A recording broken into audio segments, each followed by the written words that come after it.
है जिससे आम लोगों का भला हो, चाहे वो सीए का मुद्दा आपने उठाया या उसके पहले जो हमारे राइट टू एजुकेशन का मुद्दा है उसके ऊपर बातचीत हुई। 3-4 सवाल जो मेरे हैं, जो कंट्राडिक्शन हम देख रहे हैं आज के डेट में, और ये कंट्राडिक्शन कहना है कि संविधान को, आपने कहा कि भारतीय संविधान की सबसे बड़ा खूबी कह लीजिए या उसका कैरेक्टर है कि the samvidhan is given to its people by their own people. हम लोगों ने खुद अपने लिए संविधान बनाया और एक काबिल तारीफ बात थी और एक मिरेकल था कि लोग आपस में हर बात पे बहस करके समझौता किए। लेकिन आज की जो सरकारें हैं, particularly the one thing that we have to discuss, the role of political party. तो पार्टी जो करें कि they are creating certain kind of contradiction in the people, and the first contradiction is the contradiction of how we are going to reconstitute the idea of we the people।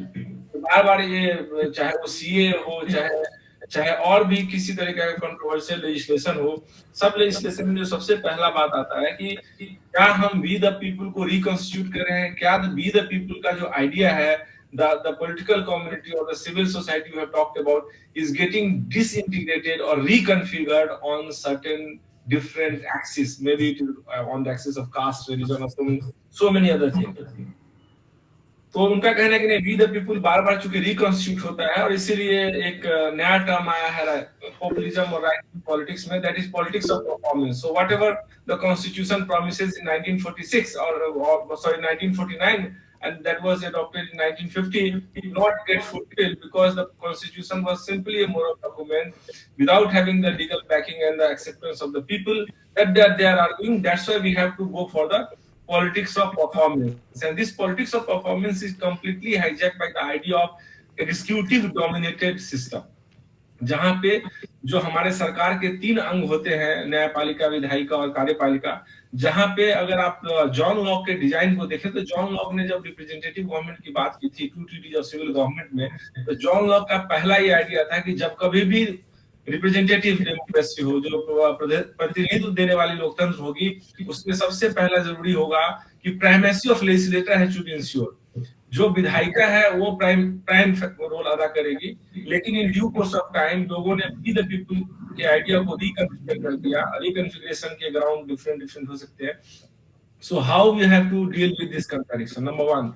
Number two that the role of media, government and all these agencies which can influence the people thinking about the idea of constitution is now giving strength to the people who are completely thinking unconstitutionally। So they are saying everything is happening in this country according to constitution, government constitution के हिसाब से चुनी जा रही है, policy parliament के अंदर constitution के हिसाब से बन रही है, और constitution ये कहता है कि मेजिटेरियनिज्म ही आधार हो सकता है देश में कानून बनाने का, तो आपको मेजिटेरियनिज्म से प्रॉब्लम क्या है? तो कैसे हम ये दो जो मेजर कंट्राडिक्शन है आम आदमी का, उसको हम डील कर सकते हैं? First, how we the people is being reconfigured by different forces, and second, what are the role of different agencies including media to clarify that majoritarianism is actually the will of the constitution? I'll answer briefly because I think there are a number of hands. You see, it is not only one party that is violating the constitution। ये जो अब नया एक सिलसिला चला है और south India से आया है, it was there for a long time, कि आप इलेक्शंस के पहले आप लोगों को पैसा दे देते हो। That means the voter who's expected to exercise his or his conscience during voting वो खरीदा गया, और राइवल खरीदी होती है कि हम इतना देंगे, हम इतना देंगे। अब आप सोशल राइट्स का ये बिल्कुल एक वायोलेशन है। सोशल राइट्स जो होते हैं वो लोगों का अधिकार होता है, they are indivisible and they are shared. अब इस पैसा देने से मुझे लगता है इंडिविजुअलिज्म आ रही है, हमारी पॉलिटिकल कम्युनिटी और बढ़ रही है, क्योंकि सबको मुझे क्या मिलेगा, 2100 मिलेगा कि 2500 मिलेगा। अब ये पॉलिटिशियंस को इस तरह की शर्म नहीं आती कि खुद तो महलों में बैठे हैं और अब 2100 रुपया विमेन को देके उनकी वोट खरीद रहे हैं। And sorry, this is corruption, this is not social rights, this is corruption. Social rights होते हैं जब आप इंफ्रास्ट्रक्चर बनाओ, health, particularly education, housing, employment, jobs दे नहीं रहे हैं, They're not promising you incomes. They're not promising you status of a citizen. और वो citizen जो था वो क्या बन गया? लाभार्थी. He's become a consumer. Citizenship को consumer बना दिया है कि हम आपको पैसा देंगे. And I'm very disappointed in these leaders who claim to be for the ordinary people who are doing nothing but handing out money. Now, why are you handing out money? आप उनको jobs दो, आप jobs बनाओ, वो अपनी जो responsibilities हैं भूल गए हैं.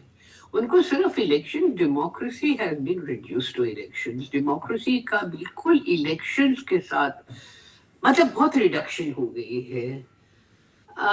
And this, I think, the basic features of a democracy. I mean, you people are young, you are charged, you should write, you should have meetings, and you talk about democracy का मायने क्या है? सिर्फ elections तो democracy नहीं होती ना, क्योंकि आजकल तो हम वो electoral वो या legal authoritarianism के अंडर काम कर रहे हैं. Constitution कहीं नहीं गई, laws वही है, पर फिर भी एक authoritarian government काम कर रही है.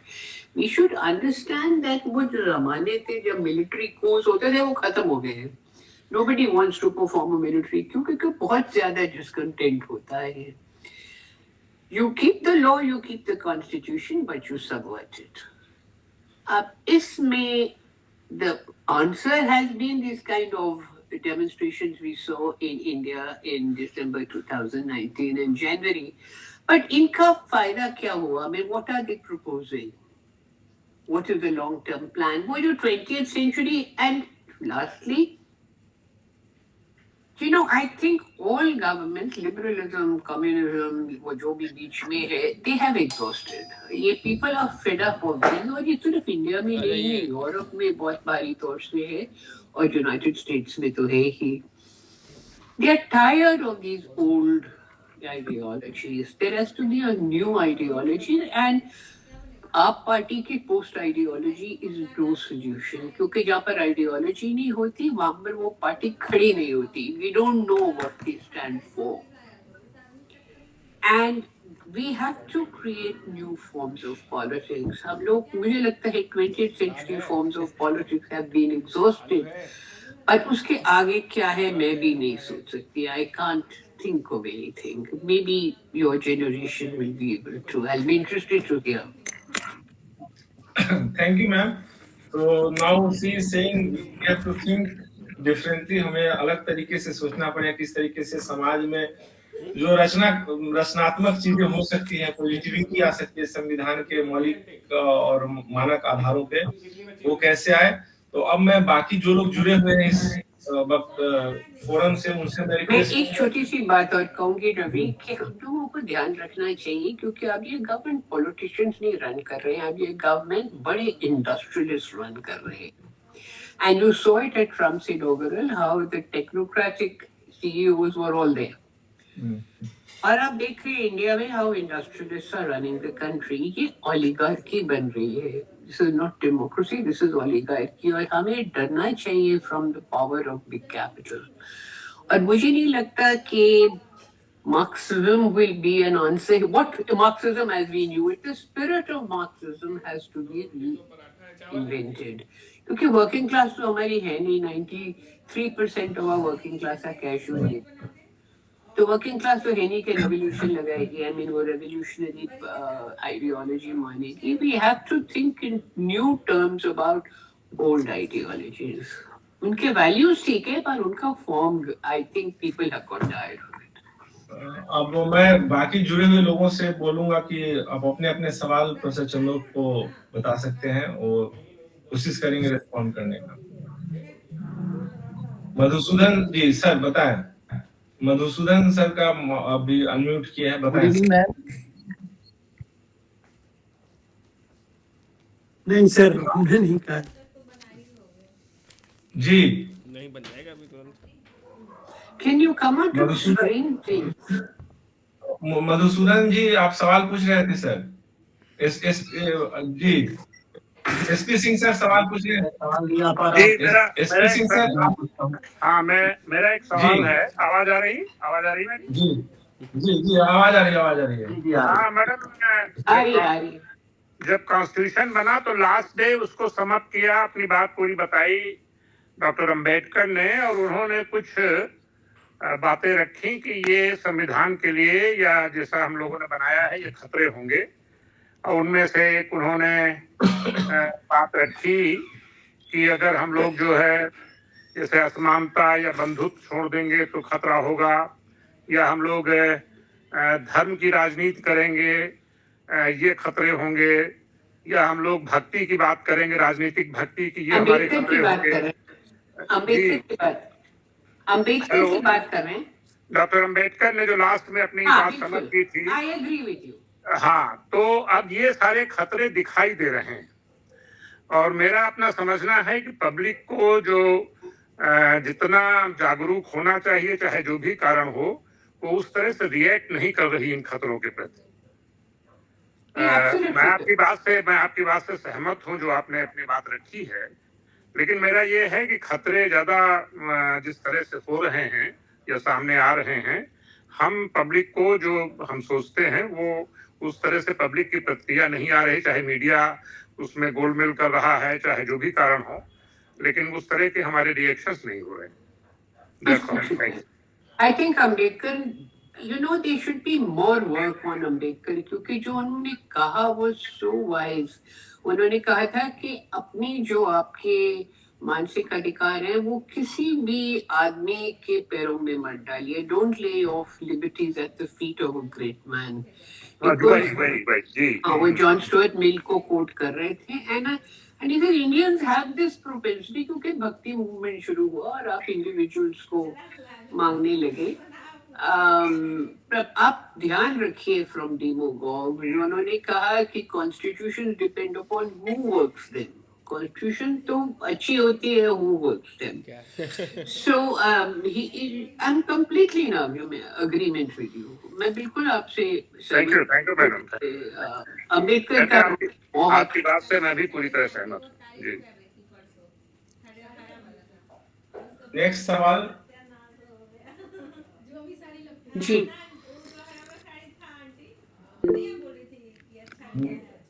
हाँ अमित हाँ, अगर कोई और नहीं तो मैं तो सवाल मैं पूछना चाहूँगा।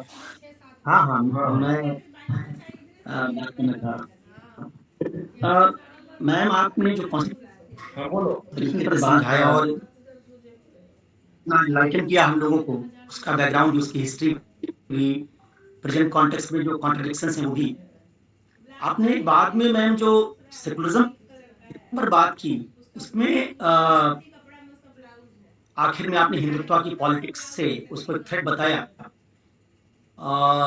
वहीं से मैं मैम अपना क्वेश्चन बनाना चाहता हूँ, ये हिंदुत्व की पॉलिटिक्स एक पॉलिटिकल पार्टी खड़ी कर ले रही है, क्या ये बात सही है, या ये फॉल्ट लाइन मौजूद है और जो हिंदूज हैं उनमें एक किस्म का रिएक्शन है जो सेंटिमेंट के तौर पे है, इसलिए पॉलिटिकल पार्टी उसको एक वोट बैंक के तौर पर बना पा रही? मतलब ये आर्टिफिशियली पॉलिटिकल पार्टी ने बना दिया हिंदुत्व की पॉलिटिक्स, या वो आइडिया है उसको सिर्फ वो यूज कर रही? अच्छा, एक तो मैं मेरा सवाल ये। दूसरा सवाल मेरा मैम ये है, इसी से जुड़ा हुआ, कि जब हम कहते हैं कि राइट्स इक्वालिटी की बात, तो एक स्लोगन भी है पर्सनल पॉलिटिकल। कई बार हमको पर्सनल डोमेन में जाके इक्वालिटी और लिबर्टी के लिए काम करना पड़ता है, लेकिन जब हम एक सेकुलर आइडिया में रहते हैं जहां हम कहते हैं कि सर्वधर्म समभाव होगा या माइनॉरिटी को हम प्रोटेक्ट करेंगे, तो उस प्रोटेक्शन में तो अगर माइनॉरिटी कल्चर में मान लीजिए पैट्रियार्की है, तो हम उस माइनॉरिटी कल्चर को प्रोटेक्ट करने में अगर माइनॉरिटी सोशल रिफॉर्म नहीं करते अपने समाज में, तो हम उस रिफॉर्म माइनॉरिटीज के भीतर कैसे करेंगे? एक उसका रिएक्शन भी हो सकता है कि हिंदूज को ये लगे कि माइनॉरिटी कम्युनिटी किताब पर डिपेंडेंट है, उनका एथिक्स, उनका सोशल आइडिया, उनका पॉलिटिकल आइडिया सब उससे जुड़ा हुआ है, और इसलिए वो एक पॉलिटिकल पार्टी के थ्रू उसका रिएक्शन शो करते हैं कि भाई आप रिफॉर्म नहीं करते। जैसे अम्बेडकर या पेरियार का मूवमेंट देखिए, उन्होंने हिंदू धर्म के खिलाफ बोला, उसकी किताबें जलाई, लेकिन क्या इस्लाम में किताब जलाने का कोई मूवमेंट हो सकता है? क्या एक जो इस्लाम के भीतर रिफॉर्म मूवमेंट हो वो कुरान को क्वेश्चन कर सकता है? तो सवाल ये है कि क्या एक सेकुलर स्टेट में माइनॉरिटीज के लिए अलग यार्डस्टिक होने चाहिए उनके रिलीजन पर सवाल उठाने के, या वो सवाल सिर्फ प्रोग्रेसिव तौर पर हिंदूज के खिलाफ उठाए जाएंगे? और अगर हम ये इंटेलेक्चुअल इंटीग्रिटी नहीं दिखाते हैं और माइनॉरिटी खुद अपने रिलीजन के भीतर रिफॉर्म करना शुरू नहीं करते हैं, तो इस हिंदुत्व की पॉलिटिक्स को कैसे रोका जा सकता है? क्योंकि ऐसा तो मुझे लगता नहीं कि आर्टिफिशियल कोई पॉलिटिकल पार्टी इसको गढ़ ले रही। मुझे लगता है पॉलिटिकल पार्टी इसको यूज कर रही है क्योंकि वो सेंटिमेंट हिंदूज के भीतर है। तो मैं इस पर आपका मैम रिएक्शन चाहूंगा। मेरे आई हैव टू रिस्पॉन्सेस। एक तो वो कहते हैं कि the state of politics depends upon the politics of the state. अगर आपके ऊपर से ऐसे आइडियोलॉजीज आ रहे हैं, देखो, every society has fissures, every society has cracks within it. Statesman या स्टेट्स पीपल वो होते हैं जो इनको जोड़े, जैसे मंडेला ने साउथ अफ्रीका में। अब तो मंडेला का नाम भी हो रहा है, but he tried to bring together his people. हमारे फर्स्ट जनरेशन लीडर्स ने कोशिश करी थी पॉलिटिकल कम्युनिटी बनाने की। जो पॉलिटिशियन होता है वो इन डिविजन्स के ऊपर प्ले करता है कि लोग बढ़ जाएं, उनको वोट्स मिलती हैं। This is a plan of getting votes. अब प्रॉब्लम ये हो रहा है, मैं बिल्कुल आपसे सहमत हूँ कि माइनॉरिटीज आर टर्निंग इनवर्ड्स। इस सिर्फ मुसलमानों का नहीं, this is also Christians. I know churches क्या सिखा रहे हैं and it's not very pleasant. हमारे जो साथी हैं who are born Muslim, they may be atheists, they are very worried about what's happening to the Islamic community. जैसे वो इतना inward looking हो गए हैं। And Islam had actually undergone a renaissance at the turn of the 20th century. Urdu poetry में, उर्दू भाषा में इतना भारी रेडिकलाइजेशन आया था कि जब 1936 में लोगों ने प्रोग्रेसिव राइटर्स एसोसिएशन बनाई तो आप ज्यादातर पर these were Urdu speakers and they had such, मतलब इनकी इमेजिनेशन इतनी वाइड थी कि इन्होंने नेशनल मूवमेंट को एक नया ये थी कि इप्टा था, इंडियन पीपल्स थिएटर एसोसिएशन, जो रेडिकल कल्चरल मूवमेंट्स थी, इन्होंने आज़ादी को नया ही एक स्वरूप दिया। बट आज I agree with you, I think minorities are turning inwards. वो बिल्कुल इकट्ठी हो रही है, घेटो मेंटालिटी हो रही है, and this is very worrying because it is, हमारी सोसाइटी बढ़ती जा रही है।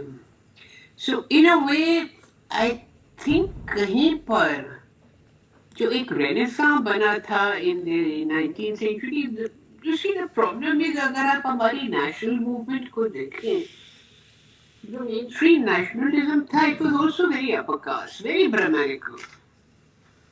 इसे जो भाषा इनकी थी, जूडिथ ब्राउन ने, हिस्टोरियन ने कहा है कि महात्मा गांधी अपनी जान, अब मैं खुद कह रही हूँ, महात्मा गांधी अपनी जान दे सकते थे एक मुसलमान को बचाने के लिए, पर उनकी भाषा भी अपर कास्ट हिंदुइज्म थी। और जूडिथ ब्राउन ने लिखा कि जब भी ये बोलते थे Muslim community used to shiver, एक पब्लिक स्फीयर जो मल्टी रिलीजियस है उसमें languages have to be sensitive, and this is nonsense. Sanatan Dharma, Sanatan Dharma, I mean lot of Hindus are not in sympathy, पर वो बोलते नहीं हैं। अब बहुत सारे प्रेजुडिसेस बाहर आ रहे हैं, which is I have never heard। मैं पोस्ट इंडिपेंडेंट जनरेशन की हूँ, हमने कभी नहीं सुने ऐसे कॉमेंट्स जो आ जा रहे हैं। बट आई थिंक एक ट्रिगर चाहिए होता है, और वो जब ट्रिगर आ गया in the form of ideology, दोनों तरफ से, तीनों तरफ से, then you have a polarized society, and this is very worrying because polarized society का मतलब है कि इस तरह के हमें government मिलती जाएंगी। Nobody talks about employment, nobody talks about dignity of labor। आप पैसे दोगे, उनमें dignity of labor नहीं आएगा। मार्क्स ने कहा था man is what he is because he can labor। अब वो जब सब सवाल बिल्कुल they fallen off the agenda and we are talking about these things, it bothers me, it really bothers me। But आप लोगों के हाथ में अब सत्ता है, you have to build up a movement to take care of this. हम लोग को भी वो आइडिया जानना है, क्योंकि ये क्वेश्चन हम लोग भी फेस करते हैं कि एक डायलेक्टिक्स हिंदू कम्युनिटी में है, जहाँ जो अम्बेडकराइट्स हैं, जो पिछड़ी जाति के लोग हैं, वो एक पावरफुल रेजिस्टेंस देते हैं जो सनातन धर्म है उसको। तो इसलिए ये सनातन धर्म का आइडिया, इसके लिए कम से कम एक आइडियोलॉजिकल रेजिस्टेंस होता है, जो सेकुलरिज्म के लिए एक रे ऑफ होप की तरह दिखाई देता है, पैट्रियार्की को तोड़ने के लिए एक रे ऑफ होप की तरह दिखाई देता है कि इससे पैट्रियार्की टूटेगी, इससे सनातन धर्म का जो अपर कास्ट हिंदूज का आइडिया है वो टूटेगा। लेकिन जब यही हम क्वेश्चन ढूंढने की कोशिश करते हैं कि वो क्रिटिकल क्वेश्चन इस्लाम के भीतर कहाँ से आएगी, और अगर हमको रहना साथ में है दोनों कम्युनिटी को, तो दोनों कम्युनिटी के भीतर वो प्रोग्रेस होनी चाहिए, वहां भी डायलेक्टिक्स होनी चाहिए। तो डायलेक्टिक्स मिसिंग दिखाई देती है। बाहर से कोई उसको क्वेश्चन करता है, My short comment is कि I think secularism बाहर से जब उसको कोई क्वेश्चन करता है, हाँ जी, कि इतने मतलब it has been so lampooned. Ambedkar ने जो Somebody speaking, I can't figure out. करेज दिखाया, We have to follow. ठीक है मैम, दूसरों को भी क्वेश्चन पूछने देते हैं। नहीं, मेरा ये कहना है आप छोड़ दो सेक्युलरिज्म को, अडॉप्ट टॉलरेंस। टॉलरेंस तो सब रिलीजन्स में होती है। अडॉप्ट अ डिफरेंट वोकैबुलरी, कोई होली कहो नहीं, पर सेक्युलरिज्म और सेक्युलराइजेशन में बहुत फर्क है। यूरोप में सेक्युलराइजेशन हुआ था, रिलीजन प्राइवेट डोमेन में चली गई थी। Now they have become religious social ethics, Shambhu sir political ethics सबका माइंड हो, एक सिटीजनरी ऐसी है ही नहीं मैम जो रैशनल हो, तो टॉलरेंस आएगा कहाँ से? रिलीजन में तो वो रिचुअलिस्टिक रिलीजन है उनका, हिंदू उसका भी, मुसलमानों का भी, वो कुंभ मेले में नहाने वाला रिलीजन है। तो उससे तो टॉलरेंस जो पॉलिटिकल स्फीयर में चाहिए वो तो आएगा नहीं, क्योंकि पॉलिटिक्स, सोसाइटी, सबका एथिक्स मर्ज हो गया है, और स्टेट नया एथिक्स बना नहीं पाया। जो सोशल कल्चरल एथिक्स है हमारा, जिसमें डॉगमास हैं, जिसमें इनइक्वालिटी है, पैट्रियार्की है, तमाम तरह की और फंडामेंटलिज्म है, वो तो डोमिनेट कर रहा हमारी साइड। ठीक है, कभी दूसरे लोगों को क्वेश्चन किया। हाँ, इसमें अर्पित और ये आयम स्थाना और रीति, 3 लोग हैं क्वेश्चन के लिए। तो पहले ऋतिक जो है वो अपना सवाल करे तो अच्छा रहेगा। ऋतिक है या नहीं? अर्पित, आप अपना सवाल रखिए। ऋतिक आ गए जी मैं जी। हाँ, ऋतिक जी अपना सवाल रखिए। Yes, ma'am. As we know, today politics in our country, like remain just to remain in power through Can you put on communalism. your video, please? Video लगा लो, वीडियो ऑन कर दो।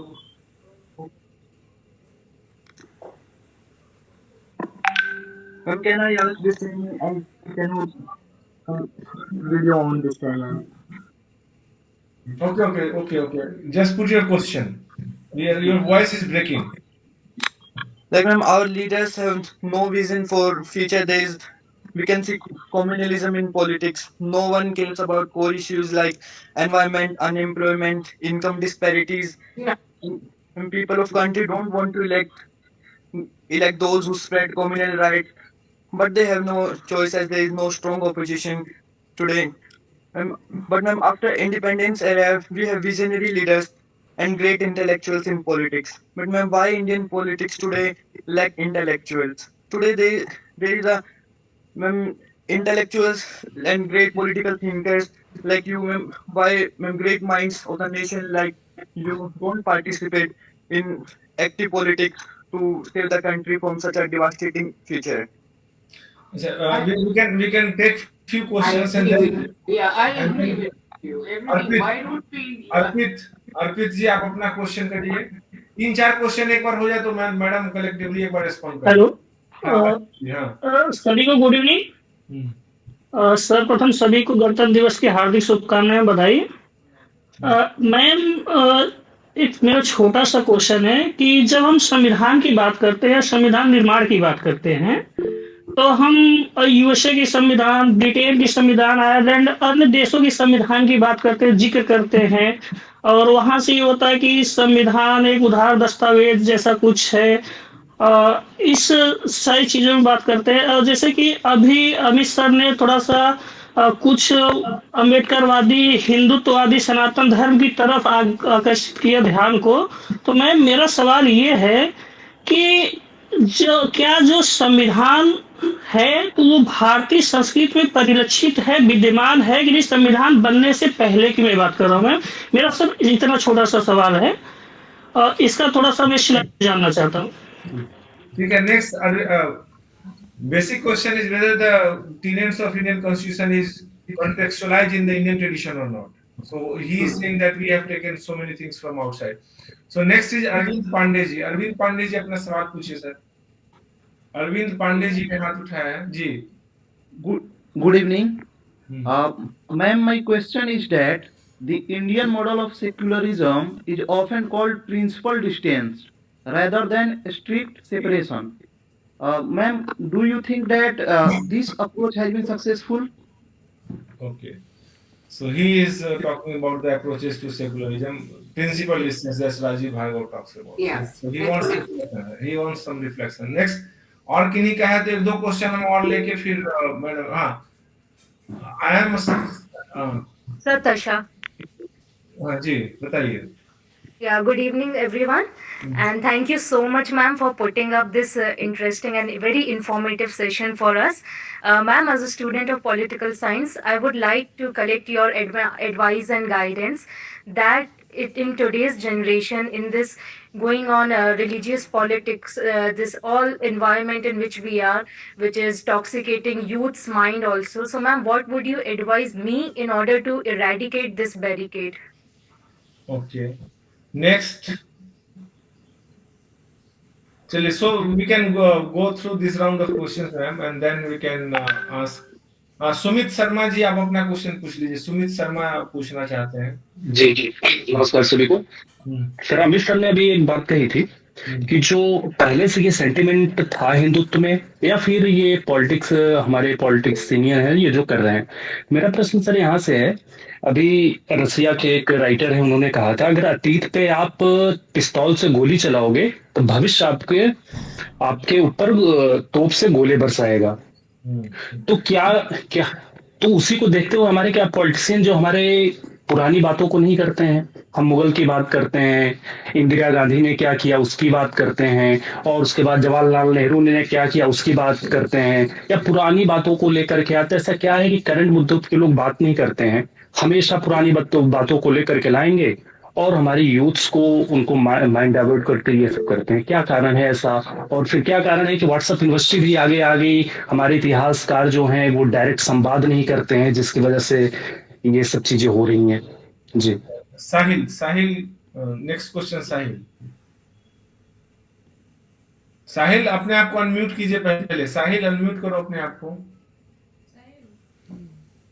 जी, मेरा जो प्रश्न है वो पहला प्रश्न जो था वो अमित सर ने पूछा, उसमें मैं एक चीज ये पूछना चाहता हूँ कि जो हिंदुत्व की पॉलिटिक्स की बात की गई है कि जो भारतीय संविधान में भारत की एकता और अखंडता की बात की जाती है, और इस समय जो हिंदुत्व की पॉलिटिक्स ने पीक पकड़ा है, इस पॉलिटिक्स ने मतलब ये पॉलिटिक्स भारत की अखंडता को किस दिशा में लेके जाएगी? पहला प्रश्न ये है। और दूसरा ये है कि हमारी जो प्रस्तावना में समाजवादी और पंथ निरपेक्षता के जो शब्द ऐड किए गए थे 42वें संविधान संशोधन से, उनको हटाने की कहीं ना कहीं बात चलती है कि वे शब्द हटा दिए जाएं। तो क्या यदि वे शब्द हटा दिए जाएंगे तो क्या हमारे संविधान की फिलॉसफी पर कोई फर्क पड़ेगा या वो ऐसे ही विद्यमान रहेगी? यही दो प्रश्न है मेरे। ओके, कंचन सिंह जी आप अपना सवाल पूछ सकते हैं। नमस्ते सभी को। मैं एक चीज जानना चाहती हूँ मैम, हमारे संविधान के मूल में लिखा गया है हम एक लोकतांत्रिक गणराज्य हैं, लेकिन अगर हमारा जो समाज है, जो हमारे वोटर हैं, जो लोकतंत्र का मतलब ही नहीं समझ पा रहे हैं, जो 2100 रुपए 2500 रुपए में बिकने को तैयार खड़े हुए हैं, या उन्हें पता ही नहीं किन मुद्दों पे हमारा भविष्य बनेगा, और वो वर्तमान को सहेजने के लिए लग रहा है कि सरकार हमें कुछ नहीं दे रही, जो रुपए दे रही है वो तो रख लो, बाकी इस सिस्टम से उन्हें कुछ मिलने नहीं वाला, इस भावना में जा चुके हैं। तो संविधान हमारा कब तक सुरक्षित है? लोकतंत्र हमारे संविधान का संरक्षण कर रहा है या संविधान इस लोकतंत्र का संरक्षण कर पाएगा? मेरा सवाल ये है। Okay, relationship between constitution and democracy. Whether the democracy is protecting constitution or constitution is protecting democracy when the citizenry is getting corrupt. That's what she has asked. We are. So I think sufficient questions are there, ma'am, for you for this round of answering. Okay. I the first question was कि जो important मुद्दे substantive question है क्यों नहीं उठाए जा रहे हैं? I think you'll have to ask a political party. मतलब मैं कभी कभी सोचती हूँ कांग्रेस पार्टी की सबसे अच्छी ऑर्गेनाइजेशन थी बिहार और यूपी में, आज उनका कहीं नामो निशान नहीं है क्योंकि वो लोग अपनी आइडियोलॉजी क्यों नहीं बताते। वो हिंदू वोट एक बारी भाजपा के पास आ गया है तो every party is trying to tap the Hindu vote. अगर भाजपा अयोध्या की बात करती है तो अरविंद केजरीवाल हनुमान जी की बात करता है। Now try and understand democracy majority rule के बारे में नहीं है। Democracy is about creating a society जहाँ पर सबकी सुरक्षा हो क्योंकि सबको एक अपॉर्चुनिटी मिले, जो वो बनना चाहते हैं वो बने, जो वो एजुकेशन करना चाहते हैं वो एजुकेशन करे, जो जॉब्स उनको मिले, उन जो जिसके साथ वो जुड़ना चाहते हैं वो जुड़े। And why this judiciary is interfering in marriages or live-in relationships is beyond me. उनका कोई मतलब नहीं है to enter our bedrooms.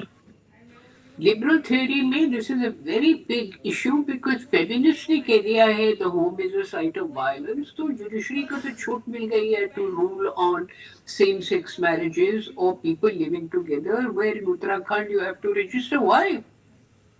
Free will की बात है, फ्रीडम की बात है, आपको उसके साथ but you know in a way the attempt to control the sexuality of a society particularly उनकी महिलाओं का is very much a part of every autocratic impulse. अब जब यहाँ तक रेगुलेशन फैल गई है तो ऑब्वियसली कॉन्स्टिट्यूशन को संविधान मतलब डेमोक्रेसी नहीं बचा रही। और प्रॉब्लम again is that संविधान को जुडिशरी ने बिट्रे कर दिया है। Judiciary has let us down। मुझे याद है जब आर्टिकल 370 पर पिछले 6 हफ्ते महीने पहले डिसीजन हुआ, I walked into somewhere, I met a friend and I said yeah the judiciary and Supreme Court has become so predictable, जो ruling party चाहती है वो कर रहा है।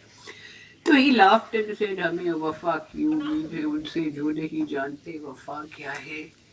Ravi was there yesterday and we had a discussion on the constitution and Justice Lokur Madan said very openly judiciary has betrayed the constitution। हमारे politicians ने betray कर दिए हैं। अब हमें चाहिए एक political party, we need civil society, social association, but we need a political party जिसकी एक ideology हो, क्योंकि post ideology का मतलब है कि वो पार्टी कहीं भी जा सकती है। यू नो आम आदमी पार्टी ने स्टूडेंट्स ने प्रदर्शन किया, दे डेमोन्स्ट्रेटेड, आम आदमी पार्टी ने एक सवाल नहीं उठाया, उसके ऊपर उनको प्रोटेक्ट नहीं करा जब police put them into jail. Shaheen Bagh में कितने 40 दिन women were sitting, they never expressed solidarity। JNU में स्टूडेंट्स और टीचर्स को के साथ वो mafia entered and beat them up, not a word. अगर आप इन चीजों के ऊपर अपनी आवाज, what kind of a government are you? We should understand post ideology के बहुत सारे प्रॉब्लम्स हैं। हमें चाहिए एक ideology but not the ideology of the 20th century, a new ideology which focuses on individual citizens। बाकी आई थिंक वो जो आपने इंडियन ट्रेडिशन की बात करी, what is India? India is a shared culture. हम लोग सिर्फ हिंदू नहीं है, हमारी जो कल्चर है it is an Indo Mughal culture. आप देखिए मुगल्स केम टू इंडिया, उसके बाद वो कहीं नहीं गए, they wanted to live in India. After Babur every Mughal badshah was born in India. By today's standard he would be an Indian citizen. और जो हमारा एक फ्यूजन हुआ in the area of language, जब उर्दू बनी the language of poetry, architecture, in painting, in cuisine, in our way of dressing. You know, हमारा एक fusion हुआ, which we must accept. These are our shared traditions. हमारी एक ये सांझी विरासत है. They are our सांझी विरासत. हम इसको एक्सेप्ट करें क्योंकि द पॉसिबिलिटी जब सबसे जरूरी क्या है फॉर एन इंटेलेक्चुअल जो आप लोग I think are on the way of becoming, सबसे जरूरी चीज है the ability to think, to reflect. अब ये एबिलिटी हमारे कल्चर के अंदर it is constrained by culture. Now, the moment we realize that we belong to a multicultural world, I don't want to use multicultural because we are a plural society, plural world. हमारे में बहुत सारे cultures हैं. आप जब culture की बात करते हो, we are talking, sorry, of the Brahmanical, Apaka, Sanskritic culture. By default, it becomes this Sanskritic words. I mean, what about the tribals? What about Dalits? जिनको तो एक्सेस ही नहीं था एंशिएंट इंडिया के कल्चर पर. मैं तो हैरान हूँ जब when people talk about Indian political theory, they go to ancient India. Ancient India was a very exclusionary society. ना महिलाओं को अधिकार थे, ना दलितों को अधिकार थे. They were regarded as the outcast. How can you talk in वो भी when the British had completely recast whatever हमारी ancient Indian philosophy थी. You know, we are shaped by the poetry of Rahim, as we are shaped by the poetry of Iqbal, of Sahil Yudhanvi, as we are shaped by the poetry of Guru Gobind Singh. और हमारे जो भक्ति सेन थे, कबीर थे, we are shaped, we are the product of that poetry. इसको accept करो. Indian culture जैसी कोई चीज नहीं है. Indian culture is a plural culture. जब Hussain, M.F. Hussain, the painter, went to Cuba, he was being honored as, I think the only other painter who was invited उस function में was Picasso. Picasso गए नहीं, M.F. Hussain को महाभारत के उन्होंने दृश्य बनाए हुए थे. तो उन्होंने पूछा उनको क्या मुसलमान नहीं है. ही से मैं मुसलमान हूँ but I am an Indian. और हमारा इंडियन कल्चर इस्लाम के पहले से शुरू होता है. इस्लाम has been with us for 1000 years. Accepted. हम लोग सब चीज की, मुझे तो लगता है मैं तो हर कल्चर्स की एक मैं studied in a Catholic convent. That's a part of my culture. I'm very impressed by Mughal creativity. That's my culture. Hinduism is my culture, but in a very loose way. I reject Brahmanical Hinduism. So culture, Indian tradition, Indian culture का कोई बात नहीं है. What is important is we come together on the issue of human dignity. हिंदुओं, मुसलमानों, सिखों आए थे ना फ्रीडम स्ट्रगल में इकट्ठे. अब इकट्ठे हो ऑन द इम्पोर्टेंट. जिस देश में 80 करोड़ के 83 करोड़ लोगों को फ्री राशन दी जा रहे हैं, it means that they don't have the money to buy their own food. Why don't you come together to say कि इनको नौकरियां बनाओ यार. नौकरियां कोई नहीं बना रहा. वो अदानी को अपनी पावर सारे बेचे जा रहे हैं, एयरपोर्ट्स एंड पोर्ट्स एंड जो भी इंफ्रास्ट्रक्चर है, राइट. आई मीन ये हाल हो गया कि प्राइम मिनिस्टर को नहीं बुलाया ट्रम्प की दिसिंग पर, अंबानी को बुलाया. Everybody media, Modi media is going crazy over Ambani going to the Trump inaugural. I found it very silly. Why are we so interested? हम लोग अपना रास्ता अपनाएं. And that brings me to the question, हम क्या करें? I don't know what you should do because you're a new generation. आपके अपने ideas हैं. But I think you have to come together on certain very crucial issues. अब universities allow नहीं कर रहे. आज पेपर में था कि Ashoka University is very angry because its students have rebelled against orthodox laws. उनको कोई dissent का हक नहीं है. They can't write a note of dissent. I know, but you can come together in social associations, in debates such as these, and talk together and come up with some ideas how to meet this creeping.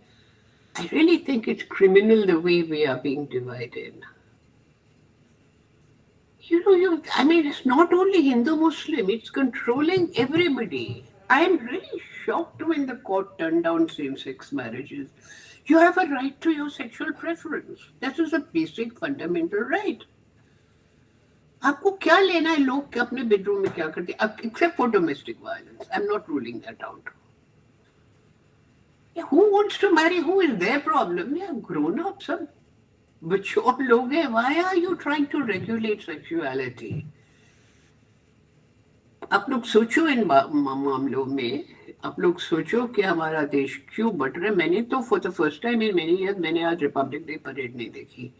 I don't want to see those army regiments. लगता है city under occupation, military occupation.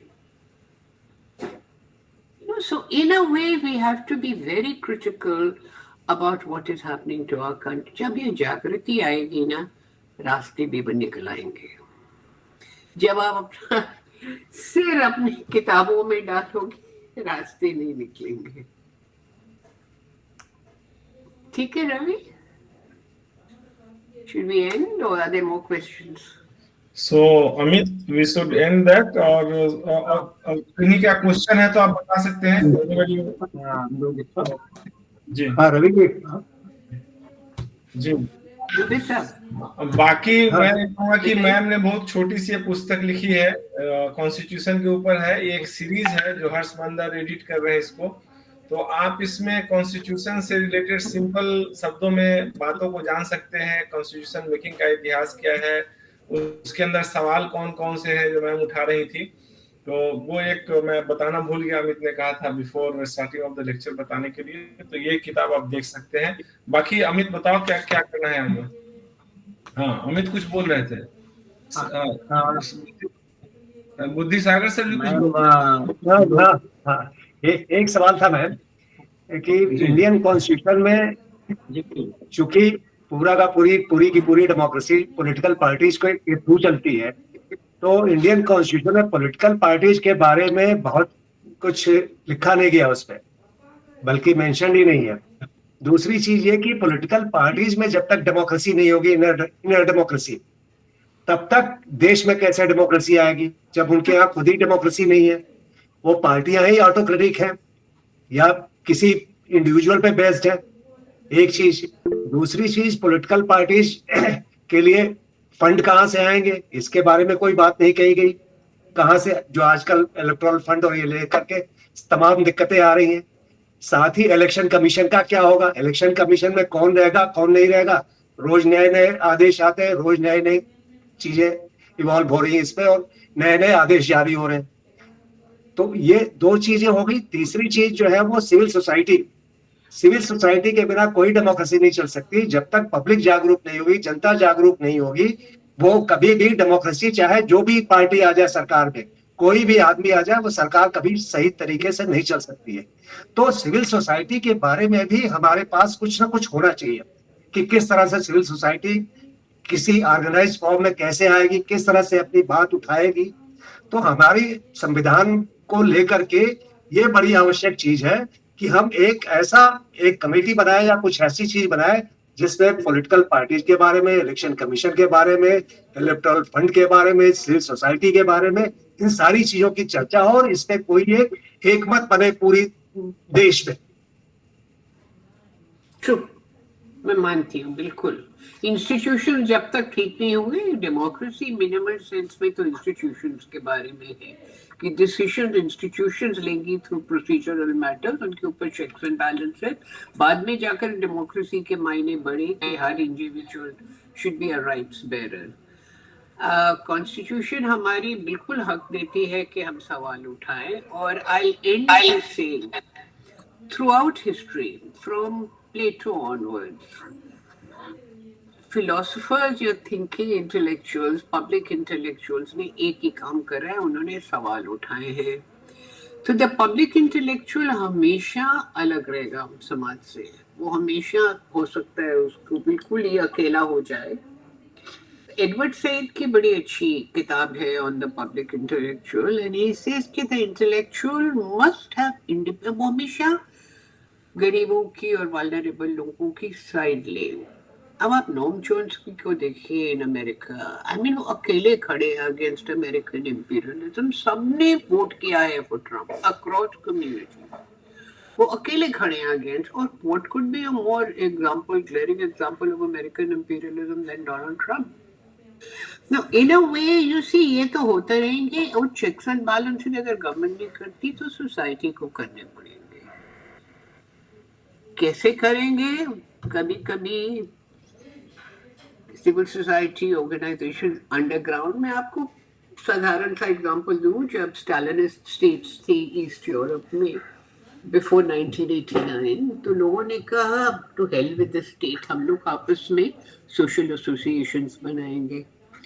वो social association 1971 से 1989 तक बनते रहे, और 1989 में वो सड़कों पे आ गए, उन्होंने कोई वायलेंस नहीं यूज करा, था इनफ, बस करो, और स्टेट्स फेल, ऑल दोस इतने पावरफुल स्टेट्स थे, सोवियत यूनियन वो, और 91 में सोवियत यूनियन ही गायब हो गया। यू नो, अथॉरिटेरियन रूल, तो इसलिए civil society came on to the agenda, पर उन्होंने खुफिया करे थे, उन्होंने सूप किचन्स करे, लाइब्रेरीज, वो क्या कहते हैं, डिस्कशन ग्रुप्स करे, स्टूडेंट्स ऑर्गेनाइजेशंस करे against a very powerful state. And I think that is probably the route we'll have to follow, because ये open to dissent, मैंने तो सोशल मीडिया पे जाना ही बंद कर दिया, बिकॉज कुछ लिखो तो इतनी गालियां आती है, I'm not of an age to listen to these abuses. I've gone off social media. People का कोई कंट्रोल ही नहीं है जुबान के ऊपर, जितनी इंसिविलिटी मैं आज देख रही हूँ वो जिंदगी में नहीं देखी। If nothing else, they should respect women, if not age. So, लोगों के जुबान पे लगाम नहीं है, and I think it's because our political leaders are so irresponsible. जो वो बातें करते हैं, जो इन्होंने अभी प्रियंका गांधी के बारे में करी थी, ये भाजपा के जो लीडर हैं, ridiculous. But Trump is no less, his men are no less. You know, so in a way ये एक दौर आया है, यूरोप में भी राइट विंग पॉपुलिस्ट्स है, यूएस में भी है, इंडिया में भी है, इजराइल में है, रशिया में है, ब्राजील में थे Bolsonaro, but fortunately he was removed, पर वो सारे राइट विंग ट्रम्प की इनॉग्रल पे थे, और they said we just see the world has turn right wing. अब इंग्लैंड में अब राइट विंग कौन चला रहा है दुनिया? Elon Musk. He's telling Germans vote for the fascist party, and he's telling England remove the prime minister. Who are you just because you have money? और हमारा तो देश वो सल्तनत, दिल्ली सल्तनत बिकी हुई है to the two Gujarati industrialists. तो अब क्या कहें? I mean, what do you say? Where do you start it? वो chicken and egg argument है ना, कि पहले अंडा आया कि पहले मुर्गी आई. We don't know where to start. I appreciate, but young people will find a way. I have a lot of confidence in our young people. Okay. Thank you, ma'am. Amit, thank you सब लोगों को जुड़ने के लिए। और हाँ, इसको खत्म करने के पहले मुझे याद है, आपको खत्म करें? नहीं, हाँ, वो हरिओम पवार की एक कविता है संविधान के ऊपर, उसका मैं 4 लाइन सिर्फ पढ़ रहा हूँ। मैं भारत का संविधान हूँ, लाल किले से बोल रहा हूँ, मेरा अंतर्मन घायल है, दुख की गांठें खोल रहा हूँ, जब से मैं आजाद हुआ हूँ और अधिक बर्बाद हुआ हूँ, ऊपर से हरा भरा हूँ, संसद में 100 बार मरा हूँ। So this is all about the constitution itself is fighting to establish itself a moral ground on which people can interact with each other and with the state. Whether the state is doing or not, we have to check about it. तो बाकी अमित जो समाप्ति की मैं कहूँगा कि मैं देखिए इस प्रोग्राम को खत्म करने की फिर औपचारिक एक घोषणा करें, अगले सत्र में हम लोग मिलेंगे। Sir, Buddhisagar sir. जी हाँ मैम को धन्यवाद, बहुत बहुत धन्यवाद, रवि जी को धन्यवाद, और अमित जी को धन्यवाद, जिन्होंने ये सबको यहाँ पे हम लोगों के सामने वो किया, ले आए। बहुत बहुत धन्यवाद सभी को, जितने भाग लेने वाले हैं इसमें, उन सब लोगों को बहुत बहुत धन्यवाद और सबका आभार। और मुझे उम्मीद है कि आगे हमारा ये परंपरा ऑल एंड ऑल संवाद की इसी तरह आगे बढ़ती रहेगी। धन्यवाद सभी को, thank you. Let me know आपके आगे के जो प्रोग्राम होंगे, आई लाइक टू ज्वाइन। हाँ ठीक है, ठीक है मैम, ठीक है। 9th को मैम अगला प्रोग्राम है, हम लोग आपको इंटीमेट करेंगे। ठीक, 9th को। ठीक, कौन बोल रहा है? 6 को 9th को अगला प्रोग्राम है मैम। अच्छा, just send me a message, I'll join in. जी मैम, बहुत शुक्रिया मैम, बहुत अच्छा लगा मैम। बहुत अच्छा रहा। बहुत सारे लोगों ने हाथ रेज करी कि वेव कर रहे हैं मेरे को। I think they are waving goodbye. Thank goodbye everybody, lovely to meet you online. Bye ma'am, take care. Thank you very much. Bye ma'am, thank you.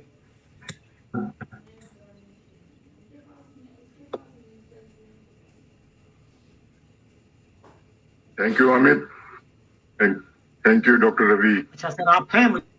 हाँ, तो आप लगा कि आप जा चुके हैं। नहीं, कहाँ जाऊंगा, आपको मैंने ढूंढा ऊपर से नीचे तक। वो चैलेंजर है ना वो। अच्छा, रहूंगा यही दीवार में साकल की तरह। Thank you. अच्छा रहा सर सेशन आज का, हालांकि सवाल कम हो पाते हैं और सवाल बहुत रह जाते हैं। भागीदारी भी बहुत अच्छी रही। एक इसका देखिए, हाँ भागीदारी सर आज ठीक रही। और 9 तारीख को सर है दूसरा प्रोग्राम, प्रोफेसर मनीन ठाकुर का ज्ञान की राजनीति पर। तो वो तो हिंदी में ही बोलेंगे, अच्छा बोलते हैं हिंदी में, तो हमारे जो हिंदी भाषी लोग होंगे उनके लिए लैंग्वेज बैरियर भी कम रहेगा। और इसका मैं कल परसों में ही पोस्टर बना के सर ग्रुप में पोस्ट कर दूंगा। बाकी जो सारे सीनियर्स हैं सबको नमस्ते कहता हूँ, जिनसे शुरुआत में जिनका अभिवादन नहीं कर पाया, राजेंद्र सर हैं और ब्रजेंद्र सर हैं, तो अनिल सर हैं, राघवेंद्र सर हैं, सबको नमस्ते। और फिर इसको खत्म करते हैं sir. Thank you Madhusudan sir, नमस्ते सर। अगर आप अलाउ करें तो सर मैं एक बात कहना चाहता हूँ सर। हेलो जी, हाँ नमस्ते आप सभी को। मेरा नाम विशाल है और मैं अभी department of political science Delhi university का स्टूडेंट हूँ, 2nd ईयर का। तो अगर जो भी पोस्टर या फिर लिंक हो, ऐसे रवि सर से मैं अभी कनेक्टेड हूँ, तो आप लोग अगर शेयर करेंगे तो हम लोग अपने ग्रुप में भी शेयर करेंगे ताकि हम लोग जुड़ पाएं, इतना मतलब बढ़िया डिस्कशन में पार्ट ले पाए, ताकि हमारी भी जो है पार्टिसिपेशन हो ऐसी मतलब इंटेलेक्चुअल डिबेट्स डिस्कशन। पक्का विशाल, इसको हम लोग इंश्योर करेंगे कि आप तक जरूर पहुंचे, आपके ग्रुप तक जरूर पहुंचे। और शुक्रिया ये सेशन ज्वाइन करने के लिए। हमने एंजॉय किया sir. Thank you sir, thank you. तो सर छोड़ा जाए सेशन, फिर लीव किया जाए। बिल्कुल भाई। जी इसको उस पे कब डालेंगे? YouTube पे?